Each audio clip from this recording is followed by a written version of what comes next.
राम राम किसान साथियों। आप सभी के लिए बहुत ही अच्छी खुशखबरी आई है।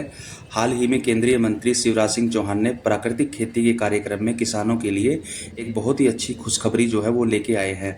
किसानों को प्राकृतिक खेती यानी कि नेचुरल फार्मिंग के लिए प्रेरित करने के लिए इस सब्सिडी योजना की शुरुआत की है। इस योजना के अंतर्गत किसान प्राकृतिक खेती करेंगे, उन्हें 3 साल तक सरकार की तरफ से सब्सिडी दी जाएगी। तो साथियों, 3 साल तक लगातार सब्सिडी किसान साथियों को मिलेगी। इस सब्सिडी योजना की शुरुआत किसानों को प्राकृतिक खेती की ओर अग्रसर करने और किसानों की फसलों की पैदावार बढ़ाने के उद्देश्य से की गई है।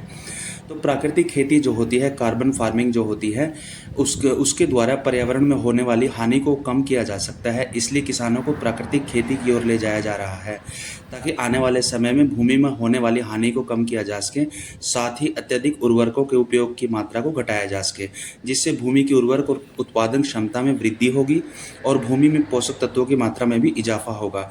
इसलिए कृषि मंत्री ने प्राकृतिक खेती करने वाले किसानों को 3 साल तक सब्सिडी देने की घोषणा की है ताकि किसानों का रुझान प्राकृतिक खेती की ओर बढ़ाया जा सके। प्राकृतिक खेती पर बल देने का उद्देश्य केवल पर्यावरण को रासायनिक उर्वरकों के उपयोग को कम करना है। प्राकृतिक खेती के उपयोग से फसलों में होने वाले रसायनों के प्रयोग में कमी होगी तथा पर्यावरण और खेती को रसायनों से मुक्त कर दिया जाएगा। साथियों, जैसे कि आपको पता है कि बहुत सारे हम लोग उर्वरक डालते हैं खेत में, केमिकल डालते हैं, जिससे हमारी ज़मीन में नुकसान होता है, फसलों में नुकसान होता है। तो उसको कम करने के लिए इस योजना को जो है लाया गया है। अब तक न जाने कितने उर्वरकों का उपयोग जो है हम करते आ रहे हैं। अब अगर एकदम से प्राकृतिक खेती शुरू करेंगे तो फसलों की उत्पादन क्षमता पहले जैसी नहीं होगी।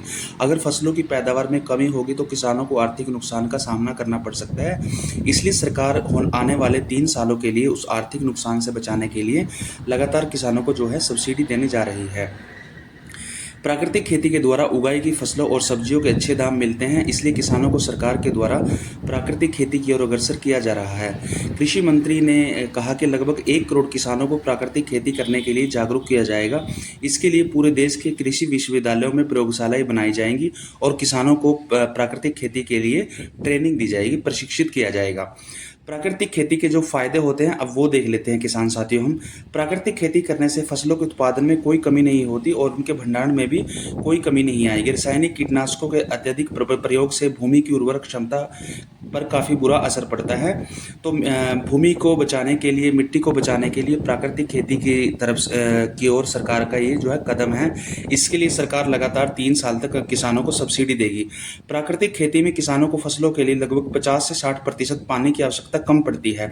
तो प्राकृतिक खेती में दोस्तों पानी भी कम लगता है किसानों का और फायदा भी मिलता है किसानों को, और सरकार द्वारा सब्सिडी भी दी जा रही है। रासायनिक जो उर्वरक है किसानों के लिए वो बहुत ही हानिकारक होते हैं, उनसे बचने के लिए